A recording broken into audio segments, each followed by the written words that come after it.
Hey everyone! Today, we're diving deep into the ever-changing world of Kindle Direct Publishing, or KDP, and exploring a hot topic: AI-generated content. Is it a challenge, or could it be a golden opportunity for marketers and publishers like us?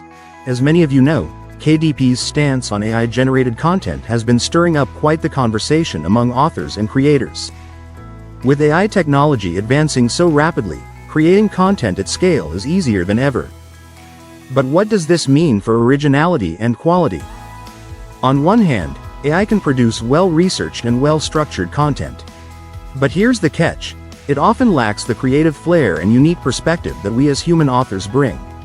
This has raised questions about the value of AI-generated content on KDP's shelves. Plus, the sheer volume of AI content makes it tough for KDP to maintain quality control, leading to a flood of low-quality books. And let's not forget the big questions about authorship and ownership. If an AI creates the content, who's the real author? What rights do they have?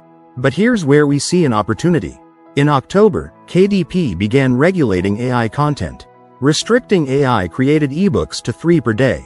If you think about it, this completely levels the playing field, putting quality over quantity. As an author, you can focus on creativity and originality, making your work stand out even if it's AI-generated. Amazon's new AI rules should have serious entrepreneurs and authors rethinking their strategies.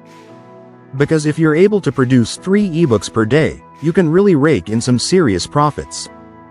KDP's new policy is simply aimed at keeping low-quality AI submissions off their platform. It ensures that AI is a tool used for enhancing, not replacing, our creativity. In the end, while AI content possesses some concerns, it also offers serious-minded authors and business opportunity seekers some incredible opportunities. Thanks for watching. If you enjoyed this video, give it a thumbs up and subscribe for more insights on KDP and self-publishing strategies. Share your thoughts in the comments below. Do you think AI content has a place in self-publishing? Comment down below and let's keep the conversation going. Don't forget to like this video and subscribe to our channel.